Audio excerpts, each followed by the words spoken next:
Ça fait quelques semaines maintenant que je me suis lancée comme vidéaste, mais en réalité, je suis pas vraiment vidéaste de formation. J'ai commencé par des études de biologie, j'ai même recréé des plantes en labo et franchement, j'ai kiffé. Et en même temps, je sentais que je me trompais de voie. J'avais surtout envie d'écrire, de faire des rencontres qui pourraient m'enrichir et j'aspirais à devenir journaliste.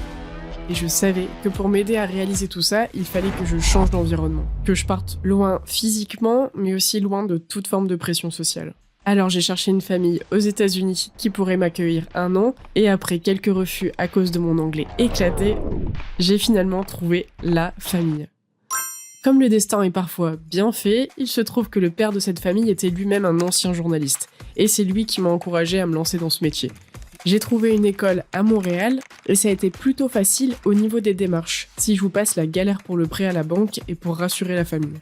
Je fais mes études et je deviens enfin journaliste. Alors même si je ne suis pas là pour vous parler du journalisme, mais plutôt de comment on passe de journaliste à vidéaste, il faut que je vous dise un truc.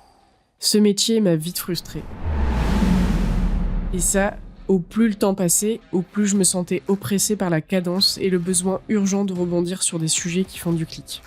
Je venais de passer 6 ans dans le métier de mes rêves, et au bout de 3 ans, je n'arrivais plus à me projeter. Au bout de 6, je suis partie.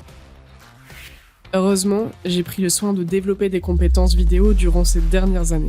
Et c'est cette histoire qui m'a menée au projet que j'ai aujourd'hui. J'ai créé Elnara, et avec elle, je veux mettre en lumière des personnes, raconter leurs histoires avec la bonne dose d'émotion qui reflètera leurs valeurs et leurs projets en ajoutant ma touche. Et je compte sur vous pour suivre l'aventure.